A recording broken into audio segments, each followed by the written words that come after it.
खबरें ये चल रही हैं कि आइन में तरमीम कर कर चीफ जस्टिस को के अहदे में तोसी शायद की जाएगी, कि तो हम नहीं कबूल करेंगे कोई भी रिटायरमेंट एज को अगर बढ़ाया गया, किसी किस्म के भी एज ऑफ रिटायरमेंट के साथ फर्क नहीं होना चाहिए। और इसके साथ दूसरे जो जजेस हैं जिनकी बारी आनी है उनके साथ बड़ी नाइंसाफ़ी 9 होगी। मई पर आपका बड़ा वाजिया मौक़िफ़ है। अब तो केपी में आपकी हुकूमत है, तो वहाँ पर आप तहकीकात करवाएं जुडिशल। सर, आप सेनेट का इलेक्शन लड़ने जा रहे हैं, तो उसके पीछे क्या अगराज़ व मकासद है, क्योंकि माजी में आप कोई ओहदा लेने से इनकार करते रहे हैं। ये जो अपने आप को सीनियर सियासतदान कहते हैं उनको पता है कि हम हारे हुए हैं। जी, मेरे साथ लोगों इस ने वक्त सीनियर कानूनदान हामिद खान साहब मौजूद हैं। हामिद साहब, अस्सलाम वालेकुम सर। वालेकुम सलाम। सर, ये बताइएगा कि तहरीक इंसाफ में आज एक शमूलियत हुई है इश्तियाक चौधरी साहब, किसको आप किस तरह देखते हैं? जी, बहुत अच्छी बात है। इश्तियाक चौधरी साहब इंसानी हकूक़ के बहुत बड़े अलंबरदार रहे हैं और साल हर साल से ये काम कर रहे हैं। पहले एहसन ज़फ़र साहब की सरबराही में, अब अपने तौर पर। इसलिए चूँकि इंसानी हकूक़ जो हैं वो उसकी जो सरबुलंदी है और उनकी पैरवी है, ये पाकिस्तान तहरीक इंसाफ की बुनियादी जो एम्स एंड ऑब्जेक्टिव्स हैं, यानी अगराज़ व मकासद में शामिल है।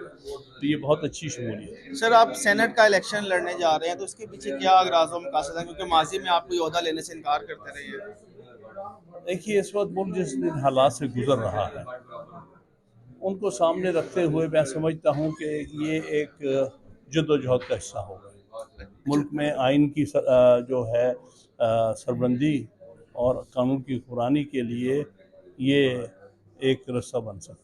सर, जिस तरह तहरीक इंसाफ की नशिस्तें अब वापस रिकाउंटिंग में वापस जा रही हैं, तो इससे तो तासुर ये जा रहा है कि शायद तहरीक इंसाफ ये जीती नहीं है या ज़बरदस्ती जितवाया गया है, या इस तरह का कोई तासुर जा रहा है। तो इस पर तहरीक इंसाफ का वाज़िया मौक़िफ़ अभी तक सामने नहीं आ रहा। बिल्कुल वाज़ेह मौक़िफ़ आया है। हम समझते हैं कि हमसे सैकड़ों सीटें चुराई गई हैं, सूबाई असम्बली की भी और कौमी असम्बली की भी। और इसकी वजह से नतीजा क्या हुआ है, ना सूबाई असम्बली लेजिटिमेट रही है, ना कौमी असम्बली, और ना ही दूसरी सूबाई असम्बलियाँ। नतीजा है ये जो हुकूमत बनी है, ना इसकी कोई साख है यानी क्रेडिबिलिटी है, ना ही इसका कोई जायज़पन है यानी ना इनकी लेजिटिमेसी है। तो मैं हैरान हूँ, ये जो अपने आप को सीनियर सियासतदान कहते हैं उनको पता है कि हम हारे हुए हैं। लोगों ने हमें मुस्तरद किया है और उन्हें कौम की आवाज़ सुननी चाहिए थी और शर्मिंदा होकर एक तरफ बैठ जाना चाहिए था। लेकिन ये अपने आप को गलत नताइज की बुनियाद पर अपने आप को इलेक्टेड लोग कह रहे हैं। तो ये इस वक्त कौम पर एक बहुत बड़ा एक स्ट्रगल, अपनी एक जद्दोजहद का वक्त है जिसमें हम सबको अपना अपना हिस्सा डालना है। सर, 9 मई पर आपका बड़ा वाजिया मौक़िफ़ है। अब तो केपी में आपकी हुकूमत है, तो वहाँ पर आप तहकीकात करवाएं जुडिशल कमीशन बनवा कर। नहीं, जुडिशल कमीशन का हमने सुप्रीम कोर्ट को कहा हुआ है। ये पिटीशन 25 मई से मैंने इमरान खान साहब की तरफ से फाइल की हुई है। अफसोस की बात है, ना तो पिछले चीफ जस्टिस जनाब बंदयाल साहब ने वो पिटीशन लगाई थी, हालांकि मैंने 2-3 दफ़ा उन्हें अदालत में भी कहा था कि इसको नंबर लगाएं और सुने। बहरहाल उनको बेहतर पता होगा क्यों नहीं। लेकिन अब जो नए चीफ जस्टिस आ गए हैं 6 माह से, वो भी नहीं लगा रहे।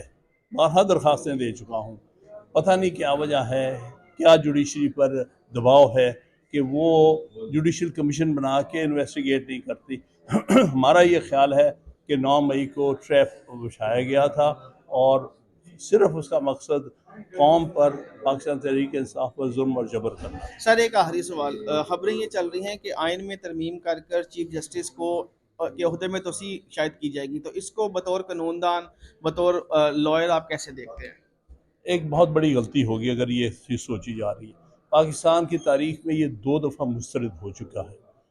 5वीं और 6ठी तरमीम की गई थी भुट्टो साहब के दौर में, जिससे जो टर्म्स मुकर्रर की गई थी और रिटायरमेंट के बाद भी कंटिन्यू किया गया था, उसके नतीजे में कौम ने रिएक्ट किया था। फिर 2002 में मुशर्रफ ने 3-3 साल इनको दिए थे, उसको भी सारे वकला ने रिजेक्ट किया था, मजबूर किया था कि उसको वापस लिया जाए। मेरे नज़दीक किसी किस्म के भी एज ऑफ रिटायरमेंट के साथ फ़र्क नहीं होना चाहिए। और इसके साथ दूसरे जो जजेस हैं जिनकी बारी आनी है उनके साथ बड़ी नाइंसाफ़ी होती है। तो तहरीक चलाएंगे अगर ऐसा हुआ तो फिर? मैं समझता हूँ वकला की तरफ से हमारा यही रिस्पांस होगा कि हम नहीं कबूल करेंगे कोई भी रिटायरमेंट एज को अगर बढ़ाया गया, کیونکہ یہ 2 دفعہ پاکستان کی تاریخ میں مسترد ہو چکا ہے. Thank you.